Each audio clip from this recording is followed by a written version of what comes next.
Radio Orient présente Pluriel. Pluriel animé par Loïc Barrière. Vous écoutez Radio Orient, l'invité de Pluriel est Gabriel Cohn-Bendit. Vous publiez Pour une autre école aux éditions Autrement. Bonsoir.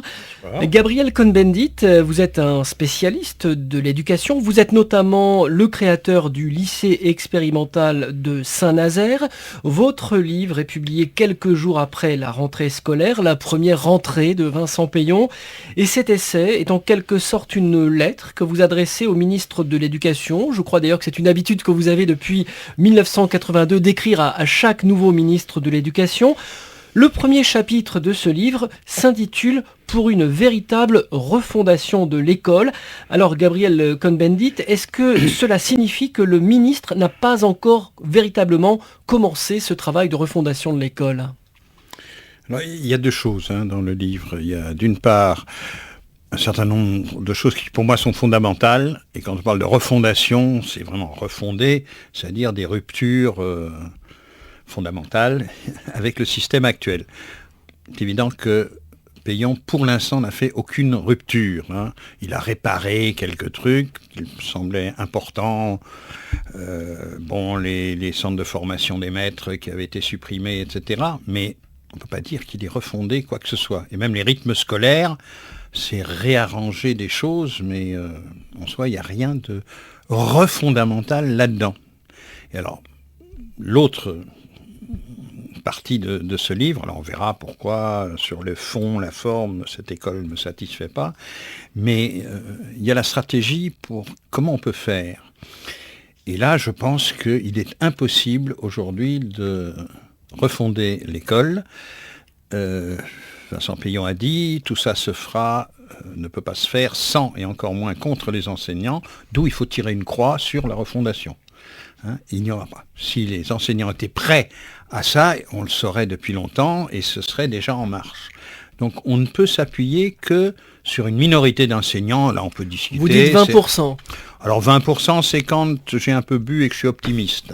Parfois, je descends à moins, 10, 15, et quand vraiment ça va très mal, je suis en dessous de 10. Mais bon, entre les acharnés qui sont prêts à, ceux qui suivraient bien, on peut arriver à des chiffres différents. Mais qu'importe, c'est une minorité, et c'est sur elle donc ça, c'est qu'il faut s'appuyer.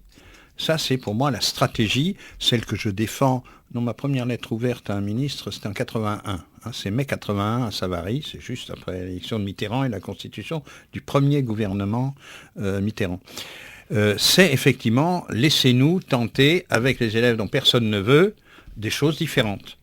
Alors on peut le faire à côté pour des élèves qui ont été exclus, comme on l'avait fait. Bon alors j'aime pas le terme lycée expérimental, et le premier recteur à l'époque m'avait dit, n'appelle pas ça un lycée, on va t'emmerder avec le bac. Et vous êtes un centre de formation, il y a ceux qui peuvent et veulent passer le bac, et puis il y a les autres qui apprennent des tas de choses, et on pourra y revenir. Bon. Et je crois qu'aujourd'hui, c'est pareil, mais pas seulement prendre des élèves qui ont déjà décroché, on est prêt, un certain nombre de gens sont prêts à aller en équipe dans des écoles primaires ou des collèges, puisque c'est là que c'est le plus difficile, où personne ne veut aller. Les collèges de banlieue, autour de Lyon, autour de Paris, dans le Nord, autour de Marseille, quartier Nord, etc. On prend les collèges, mais en équipe cohérente, qui a envie, qui ne compte pas ses heures, et voilà. On va parler tout à l'heure, Gabriel Cohn-Bendit. Ça, c'est la stratégie pour de vos propositions, car effectivement, vous dénoncez le système actuel, mais vous avez beaucoup d'idées. C'est vraiment un livre réjouissant à ce niveau-là, parce que vous nous proposez une école idéale. On a du mal à croire, malheureusement, que ce soit possible. C'est une école. Une école possible. Une école possible. Voilà. Mais j'aimerais quand même qu'on parle de l'actualité. 20% des écoles primaires et maternelles appliquent dès cette année la réforme des rythmes scolaires. 20%, c'est très peu. Avant de parler de l'application de cette réforme, est-ce que vous êtes d'accord sur le principe de ce décret qui prévoit une semaine de 4 jours et demi au lieu de 4 jours pour les élèves ? Est-ce que ça, c'est une bonne idée ? Est-ce que ça allège la journée des élèves ? Ça pourrait l'alléger. Mais vous savez, moi, j'ai connu l'école primaire. Lundi, mardi, mercredi, jeudi pour les croyants, et essentiellement catholiques, le catéchisme, vendredi et samedi en entier. L'école primaire, c'était du lundi au samedi. Alors après, on a renié samedi après-midi, après on a enlevé. Pour moi, oui, il doit y avoir quelque chose qui encadre, qui permet aux enfants des activités du lundi au samedi. Il y a des parents qui travaillent. Alors, on peut varier, on peut dire samedi après-midi. Bon, ceux qui ont des parents qui partent en week-end, ou même, moi ça ne me dérangerait pas, dès le vendredi soir, ils emmènent leurs gosses. Ils leur font faire des activités. Mais les gosses dont les parents travaillent, qui n'ont aucun soutien à la maison, il faut qu'ils puissent être dans un lieu, mais un lieu agréable, dont ils n'ont pas horreur et dont ils n'essayent pas de fuir. Oui, moi, ce serait du lundi au samedi. Et l'école a une fonction garderie dans nos sociétés, aujourd'hui, urbaines, qu'elle n'avait pas au 19 et au début du 20e siècle. On était à la campagne. Quand on n'était pas à l'école, il y avait des lieux pour s'éclater, pour faire des choses. Et aujourd'hui, ça n'existe plus. On pourra revenir sur, pour moi, au moins aussi scandaleux que c'est cette réduction de la semaine pour les enfants, donc augmentation de la journée, qui était faite que pour que les cadres puissent partir avec leurs petits chéris, et les enseignants, bien sûr, en week-end dès le vendredi soir. Les vacances d'été sont un scandale. C'était fait... Oui, on va y revenir tout à l'heure. Donc, je voudrais vraiment qu'on reste sur cette semaine de 4 jours et demi. La réforme a été dès le début très mal acceptée par les enseignants, par les parents d'élèves. On l'a vu notamment à Paris. Les parents ont le sentiment que leurs enfants servent de cobayes. D'après les retours que vous en avez, vous n'êtes plus enseignant aujourd'hui. Je n'ai aucun retour. Vous n'avez pas de retour sur cette rentrée scolaire ? Je ne suis plus... vous êtes retraité de l'Éducation nationale ? Depuis 17 ans. Voilà, mais vous suivez de près. 80, alors donc... Vous suivez de près cette réforme. Mais je suis pas en contact. Je suis un grand-père stérile, donc j'ai même pas de petits-enfants qui vont à l'école. Je sais pas, mais ça ne m'étonne pas que le corps enseignant et les parents d'élèves des milieux, classes aisées, etc., qui protestent, parce que je ne sais pas s'il y a des grandes protestations dans les quartiers populaires. C'est un scandale, nos enfants ne sont pas... Attendez, c'est une petite catégorie de gens qui protestent, qui est importante chez les enseignants. Et voilà, moi, je trouve tout ça désolant. Mais Payon a dit déjà... La réforme des vacances sera beaucoup plus tard. On touche juste à la semaine, un petit peu, ce qui n'enlève rien aux enseignants, puisqu'on fait faire par d'autres. Bon, c'est vrai que ça n'a sans doute pas été préparé, mais on est le pays où la semaine est la plus courte, où le nombre de jours de classe sur l'année est le plus nombreux, et donc les jours de classe les plus lourds aussi. Les jours de vacances sont les plus nombreux, les jours de classe les moins nombreux sur l'année, sur la semaine. Sur le fond, je suis pour une réforme profonde du rythme scolaire. Voilà, mais on n'en est qu'au début. Pour vous, on n'en est qu'au début. Alors justement, vous avez fait allusion à Vincent Payon qui a reculé sur la diminution des vacances d'été. Il a décidé d'attendre 2015 avant de s'attaquer à ce sujet. Ces vacances, véritablement, sont trop longues. Alors, écoutez, il faut savoir que ces vacances ont été instaurées à l'époque où, en gros, 90% des élèves scolarisés étaient dans le primaire. Donc, 90% des enseignants étaient des instituts. Il y avait un tout petit groupe pour les 5% qui allaient au lycée. La France était à 70% un pays agricole. Jamais les paysans n'auraient accepté en France que leurs enfants aillent à l'école quand il y a les travaux des champs de l'été. Donc en gros, on a mis en chômage technique les instituteurs, c'est-à-dire 80-90% du corps enseignant de l'époque, parce que les gosses aidaient les parents.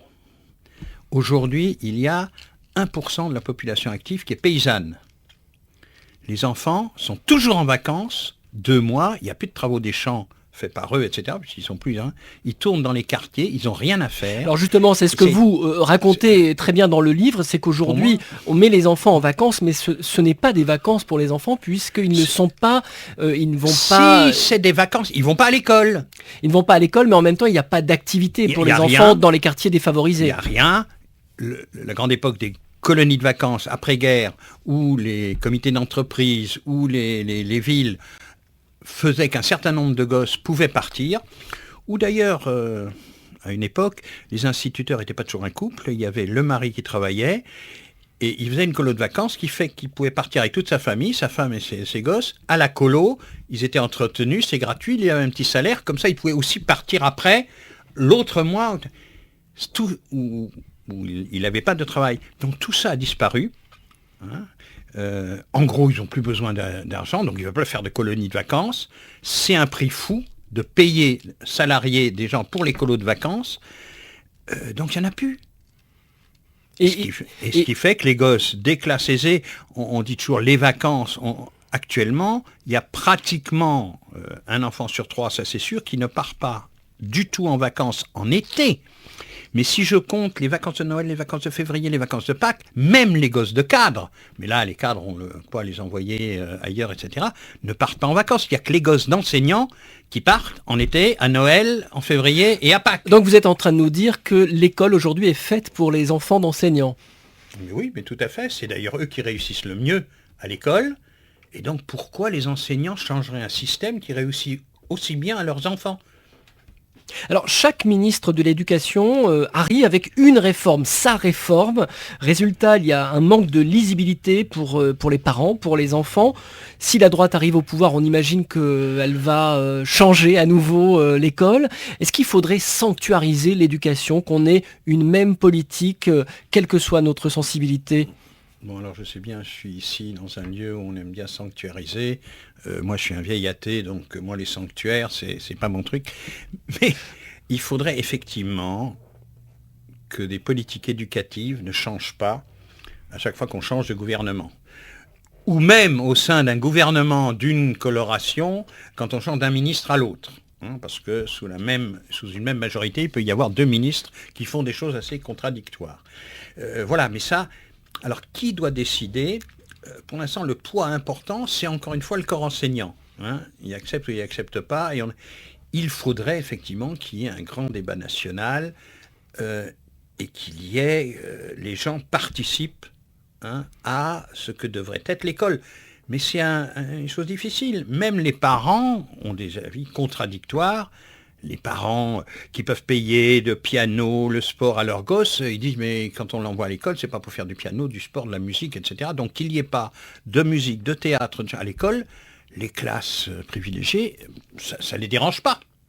Vous écoutez Radio Orient, notre invité est Gabriel Cohn-Bendit qui publie pour une autre école aux éditions Autrement. On se retrouve dans quelques secondes.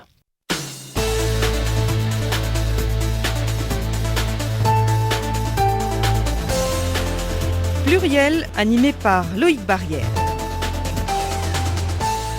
Retour sur le plateau de Pluriel avec Gabriel Cohn-Bendit. Je rappelle que vous publiez un essai intitulé « Pour une autre école » aux éditions Autrement, un livre qui donne à réfléchir.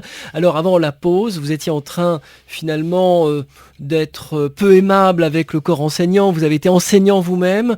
Oui. Vous dites qu'il y a, selon votre humeur du jour, 20% d'enseignants qui sont prêts à... Je suis optimiste. Quand vous êtes optimiste, J'ai un peu bu.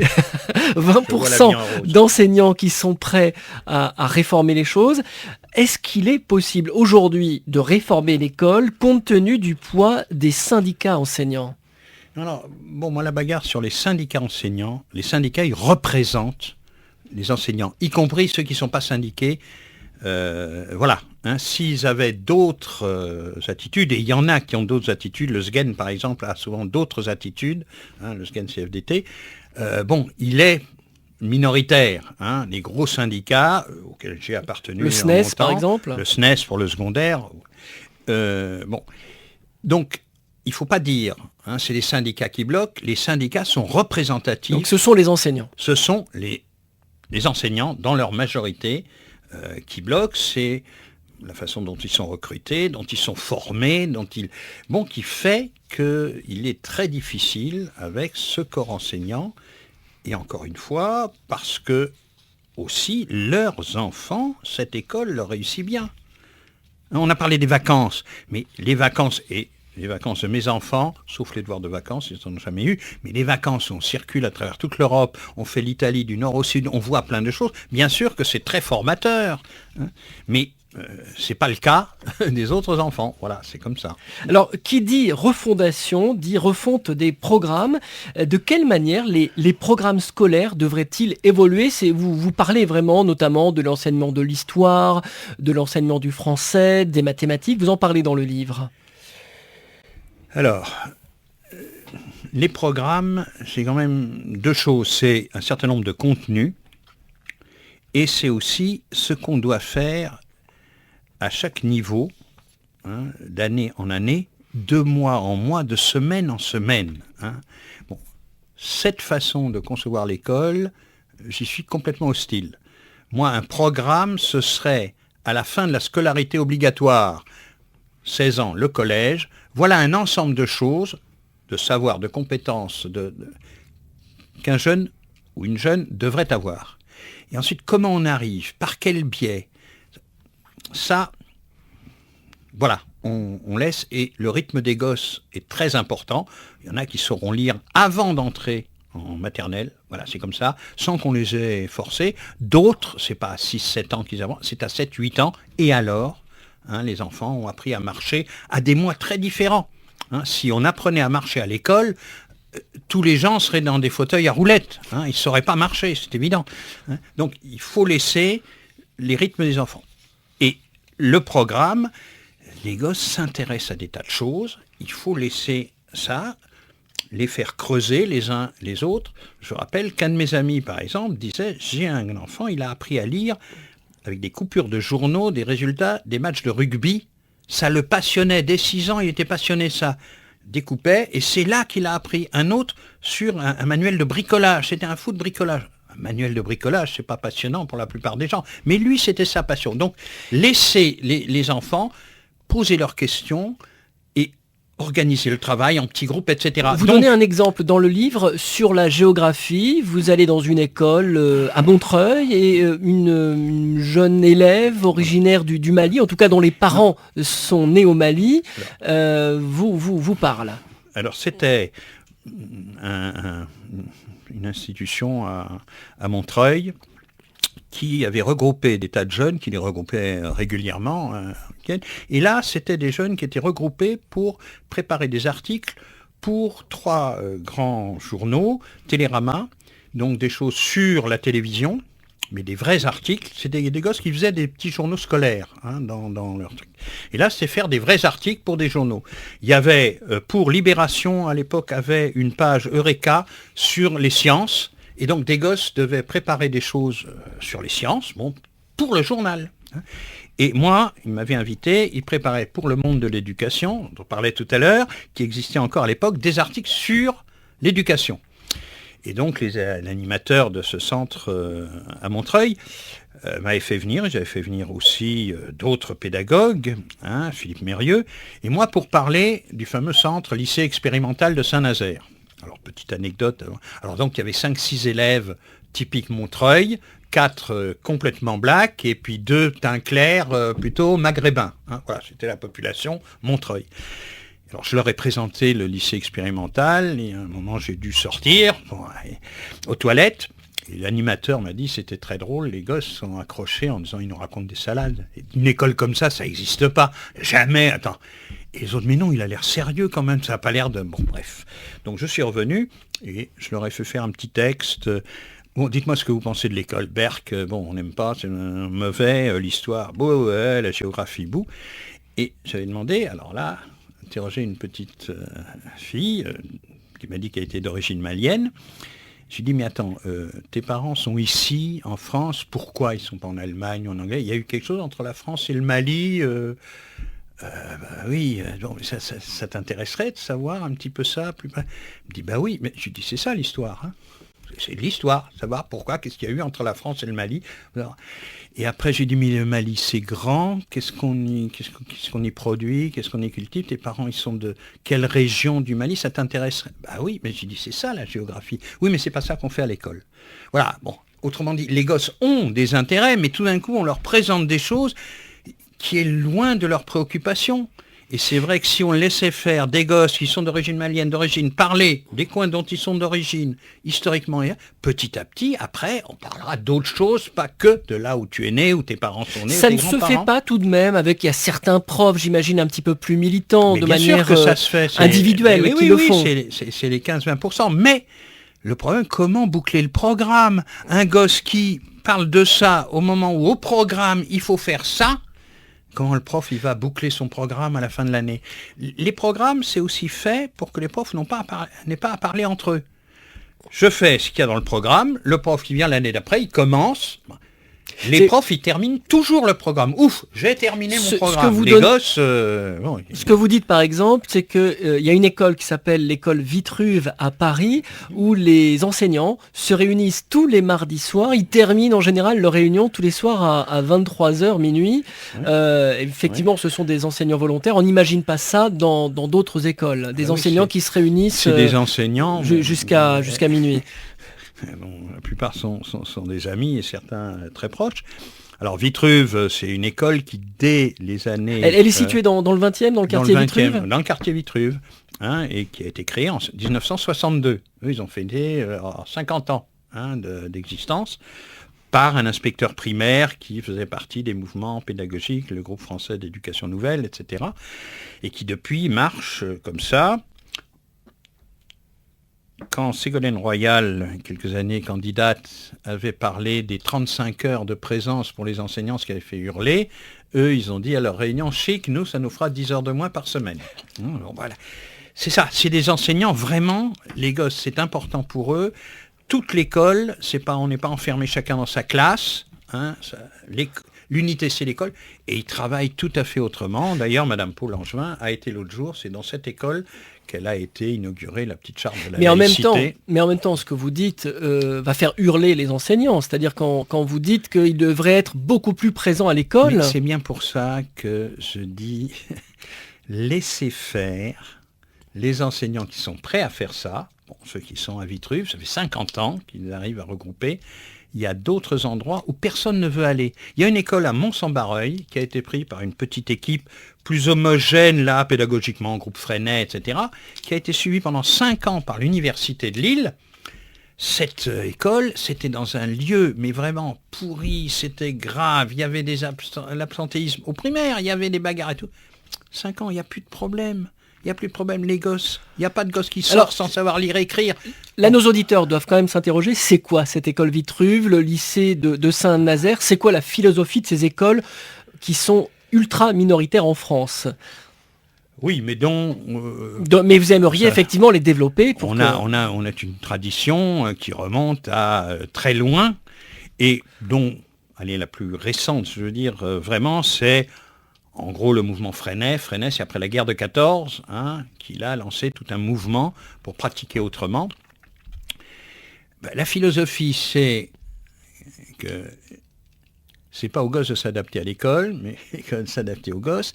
C'est les gosses ont une culture, ils viennent avec ça, il faut s'appuyer là-dessus, même pour la contredire, même pour si elle bloque, mais on ne peut pas faire comme s'ils n'en avaient pas.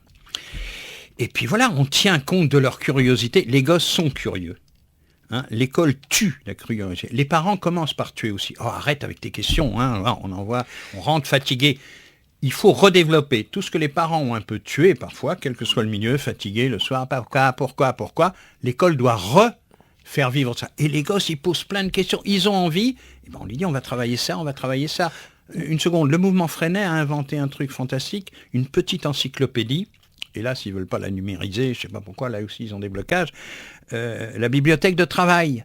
C'est sur toutes les questions, les petites bestioles, la Commune de Paris, tout ce que vous voulez, il y a un petit texte fait par une classe qui a travaillé ça, et si tu t'intéresses à cette question-là, si tu ne sais même pas, il y a une bibliothèque de travail, il y a une petite encyclopédie.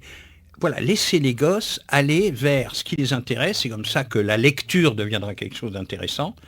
Et voilà. Vous dites que l'école tue la curiosité, les parents aussi parfois. Oui. Vous avez le sentiment que l'école ne favorise pas du tout la créativité. Non. Par exemple, vous donnez l'idée aux enseignants, vous dites qu'il faudrait que chaque élève ait un email et un blog, et qui puisse correspondre avec d'autres enfants d'autres écoles. Une autre grande invention à l'époque de Freinet, il a instauré le journal scolaire.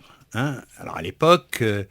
c'était par la poste, on faisait tous les mois un journal. Donc les gosses faisaient des textes libres, ils les lisaient en classe, la classe choisissait et lisait tel et tel qui allait dans le journal. Les parents le recevaient et l'école correspondait avec 4-5 écoles qui recevaient et qui envoyaient à leur tour.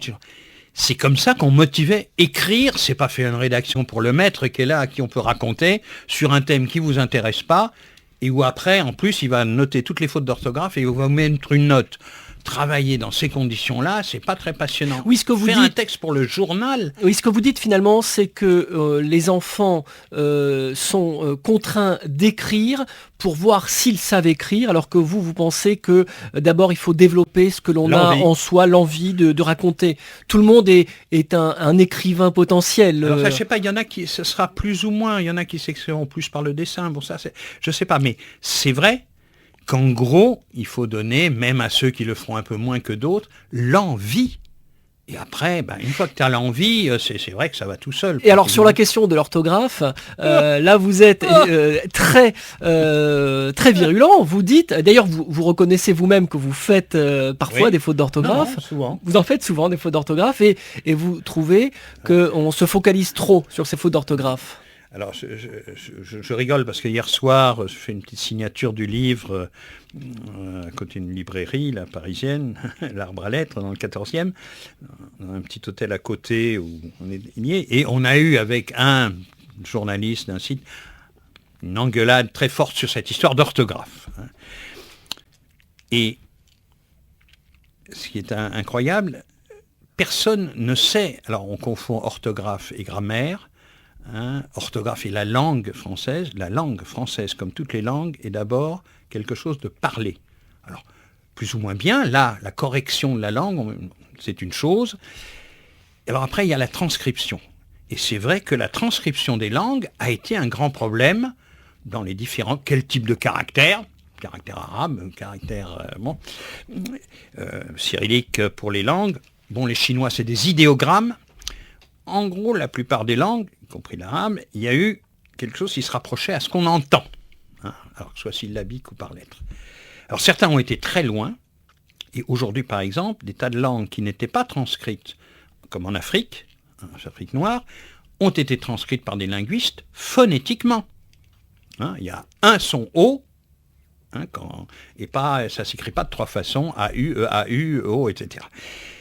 Et donc il y a une bataille en France, pareil, pour comment on va transcrire cette langue quand a été terminé l'époque où tous ceux qui avaient des choses à dire écrire faisaient ça en latin. Bon, après, commencer avec une littérature qui s'est d'abord uniquement orale, les chansons de gestes, etc. Puis on a commencé à transcrire. Et là, il fallait effectivement unifier. On a donné ça à ce qui allait devenir l'Académie française, une bande de gens assez incompétents, et ils ont essentiellement insisté sur, disons, la transcription étymologique. Il y avait en face des gens qui étaient très pour une transcription phonétique, au plus près de ce qu'on entend. Et il y a eu des écrivains. Voltaire était un fanatique de la transcription phonétique après. Et lui, il écrivait philosophe F-I. Et les doubles consoles, mourir, un R, nourrir, deux R. Un R, nourrir, mourir, il n'y a pas de raison de l'écrire différemment. C'est les étymologistes qui ont triomphé. D'où les TH, les PH. Attendez, en Italie, on philosophe avec F. Les accents circonflexes. Les accents circonflexes, pour rappeler que c'était avec un S, la beste. Donc, alors, en Italie, au philosophe avec F, on va dans les pharmacies avec F. Les médicaments sont aussi efficaces en Italie dans les pharmacies avec F qu'en France dans les pharmacies avec PH. C'est tout ce monde-là, et ça a été fait volontairement. Il y a la compagnie, ça ne s'appelle pas encore l'Académie, la compagnie, à sa 3e session, a dit « L'écrit doit permettre de distinguer le savant de l'ignorant et des femmes ». D'où toute une écriture faisant référence à des étymologies, bon, évidemment dans le Donc vous êtes en train de nous dire que l'orthographe a été instituée pour exclure ? A été instituée pour exclure que l'écrit... Voilà, et personne ne sait qu'il y a eu toute cette bataille, qu'on aurait pu le faire autrement, qu'il y a eu, que les étymologistes ont perdu, mais y compris Ferdinand Bruno, qui était un grand historien de la langue française, lui s'est battu pour une réforme, et était de ceux qui, tous les TH, tous les PH, on supprime tout ça, et tous les Y. Hein. Chimie s'écrivait avec un Y à un moment, donc là il a disparu. Mais physique, ça reste toujours. On écrirait physique, F, I, etc. C'est tout aussi con. On a compliqué la chose. En France, 7, c'est SPT, pour rappeler que ça vient du latin, ce que tout le monde ignore. Hein. En Italie, langue qui vient aussi du latin, 7T s'écrit SE-T-E. Et alors, on ne va pas me faire croire que les Italiens et les Espagnols, c'est un culte. Alors hier, j'ai eu une discussion très violente. Ah oui, mais la beauté de la langue... Alors, je ne voudrais pas recommencer ce débat houleux que vous avez eu avec le journaliste hier soir. Oui. En revanche, qu'est-ce que vous dites quand même quand vous voyez donc des enfants qui ne maîtrisent pas l'orthographe, vous dites c'est pas grave l'orthographe, mais en même temps, ils vont se retrouver à un moment donné sur le marché du travail et ils vont être exclus parce qu'ils ne maîtrisent pas l'orthographe. C'est vrai. Hein, d'où il faut le leur dire. Hein. Faire des fautes d'orthographe, c'est normal parce que c'est aberrant, la façon dont on a transcrit. Il y a même des présidents de la République qui en font. Oui, et que c'est pas grave, que l'important c'est qu'ils aient des choses à dire, ils aient envie de le dire, et que maintenant, c'est vrai, aujourd'hui encore, il y a, et qu'il faut, qu'hélas, on ne regarde pas le contenu des textes, mais comment ils s'écrivent. Et qu'un texte qui dit rien, mais sans faute d'orthographe, est préféré à un texte qui dit des choses passionnantes et où il y a des fautes. Mais les fautes d'orthographe, c'est pas seulement, je vais plus loin pour que les gens quand même réfléchissent un peu, c'est pas seulement des mots qu'on écrit avec PH ou avec L, comme physique ou philosophie, c'est aussi la langue française, la langue est correcte, a une particularité, le nom, en règle générale, n'a pas de pluriel. Que vous ayez un chien ou 10 chiens, c'est chien. Alors, puisqu'on est à Radio Orient, que vous soyez monogame ou polygame, une femme ou 10 femmes, femme, on le prononce de la même façon. C'est la caractéristique du français. En anglais, girl, girls. Là, on entend, il y a un S. En allemand aussi, entre le mot au singulier et le mot au pluriel, il y a une différence.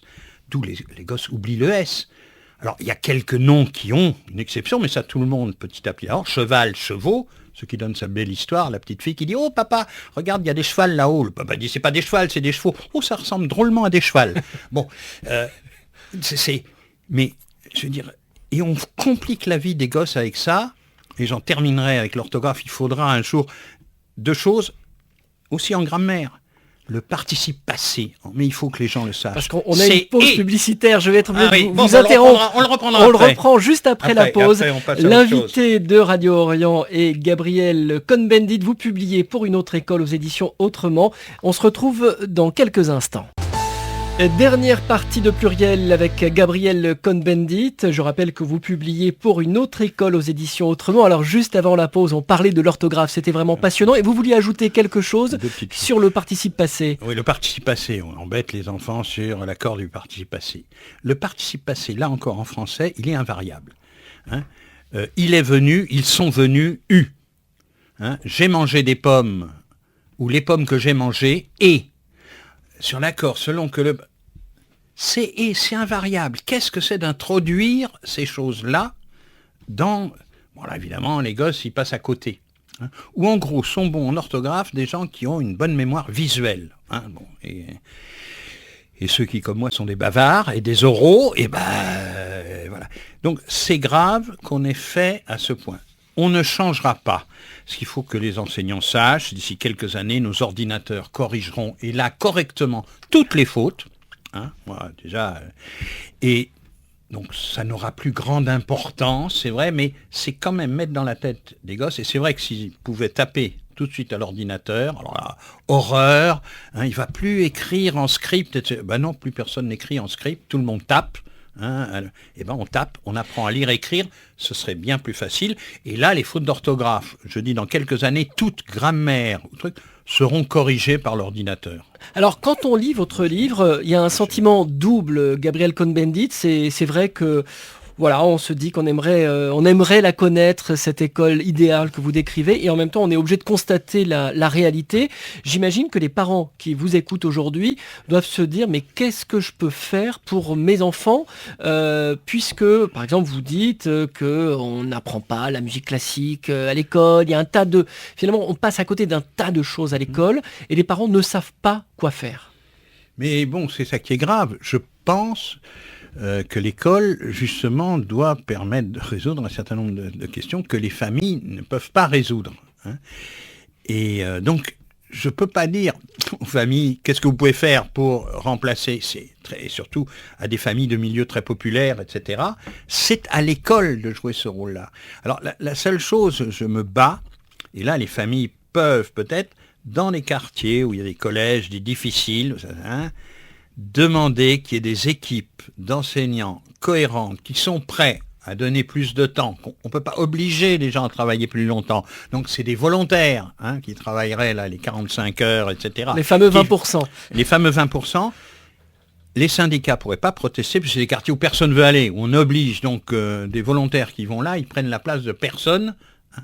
Ils n'ont pas besoin de primes non plus, de risques pour aller dans des quartiers où c'est difficile. Par contre, il y a plus de matériel dans les classes, etc.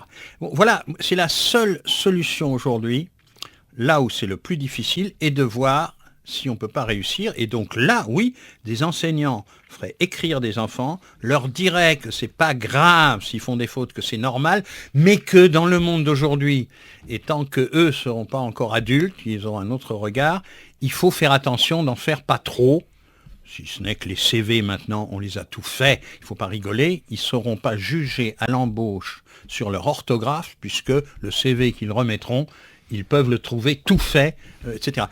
Mais voilà, et que l'important c'est d'avoir envie d'écrire.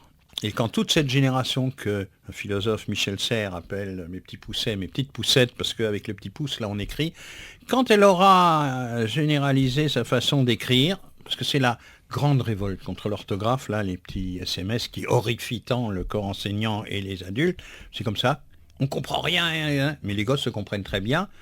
Et la première grande révolte, c'est la guerre de 14, quand les parents et les enfants qui étaient au front s'écrivaient. Bah oui, il faut les lire à voix haute, les lettres sans ça. Mais là, ils avaient envie de communiquer parce que et ils se foutaient éperdument d'être bons ou pas en orthographe. Alors, j'aimerais qu'on aborde un autre sujet, Gabriel Cohn-Bendit, parce que j'ai lu votre livre et également l'article que vous avez publié cette semaine dans Libération sur la laïcité. Vous développez des idées très minoritaires en France sur cette question de la laïcité. Pour vous, il n'y a pas de problème. On peut venir à l'école en portant un voile. On peut même imaginer qu'un imam, un rabbin fasse l'école, un curé. Pour vous, c'est même souhaitable. Non seulement c'est normal, mais c'est même souhaitable.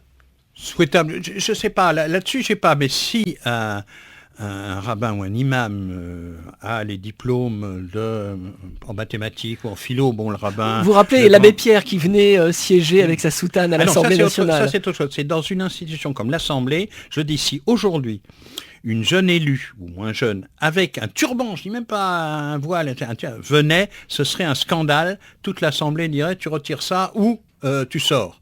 Je rappelle que l'abbé Pierre, personnage le plus aimé en France, etc., de tous les milieux, a siégé pendant des années à l'Assemblée nationale avec sa soutane.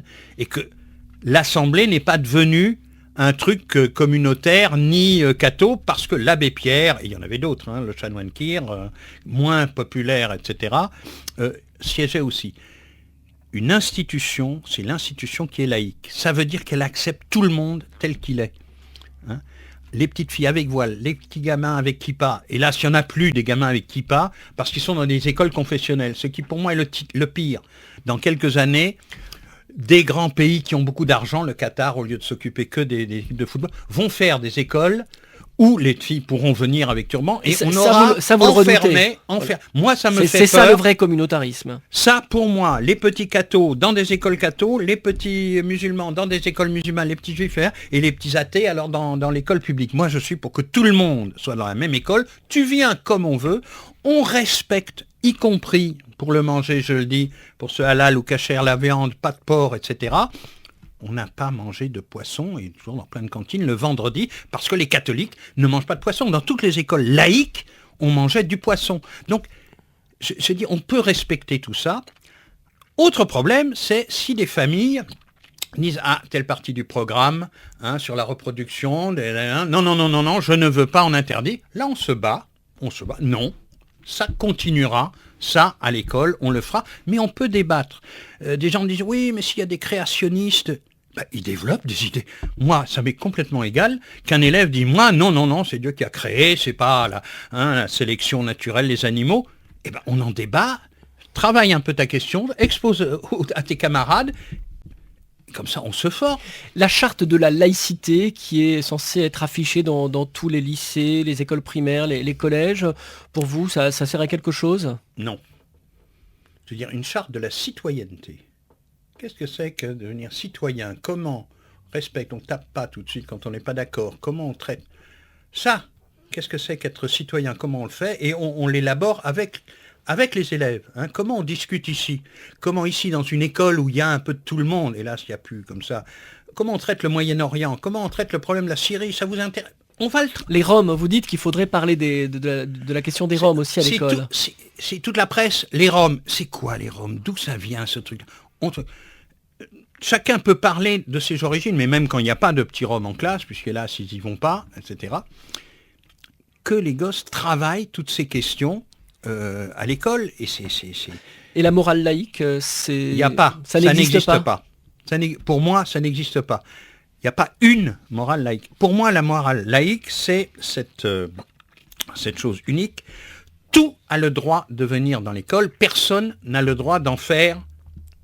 C'est pas une école qui est musulmane. L'école laïque, si on veut faire des écoles musulmanes, des écoles catholiques, mais l'école laïque, elle appartient à personne, ni aux athées, ni aux marxistes, ni aux machins. Elle est à tout le monde et on s'arrange pour débattre.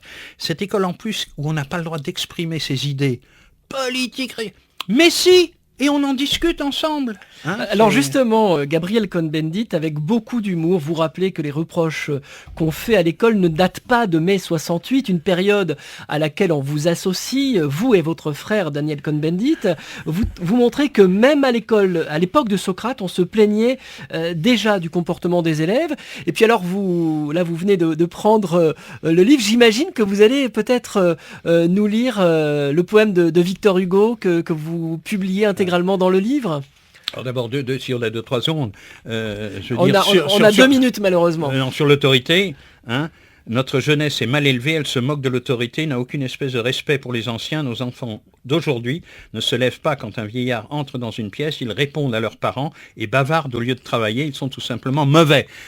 Plein de professeurs aujourd'hui, plein d'adultes aujourd'hui, c'est Socrate en 2400 avant 1968. Mais je peux vous dire aussi, cette jeunesse est pourrie depuis le fond du cœur, les jeunes sont malfaisants, paresseux, ils seront jamais comme la jeunesse d'autrefois, ceux d'aujourd'hui ne sont pas capables de maintenir notre culture. Inscription sur une poterie d'argile dans les ruines de Babylone, 5000 avant 1968. Alors, ces discours sur la jeunesse, l'autorité, c'est vieux comme le monde, il y a toujours eu des problèmes, c'est pas vrai.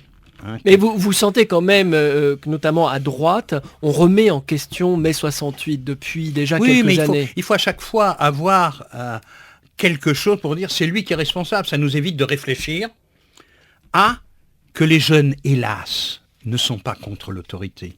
L'autorité du chef de bande, ils le respectent. Et comment ils le respectent ? Moi, j'aimerais bien que ce soit des petits libertaires qui n'aiment pas l'autorité. Non, c'est l'autorité du maître et des parents qui est remis en... Qu'est-ce qu'on a fait, nous, pour que cette autorité-là ne soit plus respectée par les jeunes, alors que eux se soumettent à la pire des autorités, et puis alors là, ça rigole pas, si tu respectes pas le chef de bande, non, tu en prends plein la...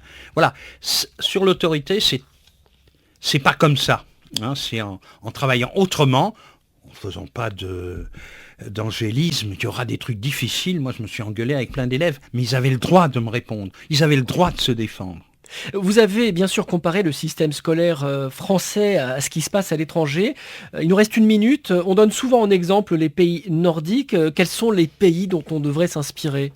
Oui, il y en a plein. C'est la Corée, la Finlande sont les pays où ça marche mieux. Mais on a ici des exemples, une équipe d'enseignants qui respecte les mômes, qui dit il faut que tous les gosses, pas seulement les miens, réussissent. Je dis souvent l'école est faite pour les enfants d'enseignants, mais les enseignants sont démocrates. Ils acceptent que d'autres y viennent aussi, mais c'est à leurs risques et périls. Bon, bref, il faudrait une école qui tienne compte de tout ça, et quand ça marche pas, de réfléchir, qu'est-ce qu'on a fait ? Que des gosses se révoltent, qu'il y ait des coups avec des enseignants. Ça m'énerve chaque fois que les enseignants disent « Ah oui, mais il faudrait que le recteur... » Qu'est-ce qu'il peut faire, le recteur ?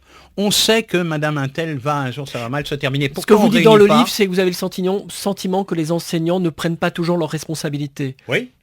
Moi, dès qu'il y a un truc grave dans une école, et dont on dit « On le savait depuis longtemps », qu'est-ce qu'on a fait depuis ce longtemps pour réunir tout le monde, les élèves et les profs ? Il va se passer quelque chose de grave, qu'est-ce qu'on fait ensemble ? Qu'est-ce que vous en pensez, etc.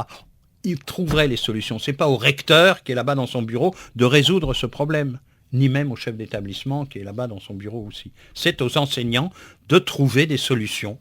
Et c'est parfois difficile, c'est vrai. Merci Gabriel Cohn-Bendit. Je renvoie nos auditeurs à votre livre pour une autre école aux éditions Autrement. Il y a beaucoup d'autres thèmes qui se sont abordés, le bac, les devoirs. Vous êtes vraiment non conformiste et c'est en tout cas très réjouissant de vous lire. Merci, bonne soirée. Merci. Merci.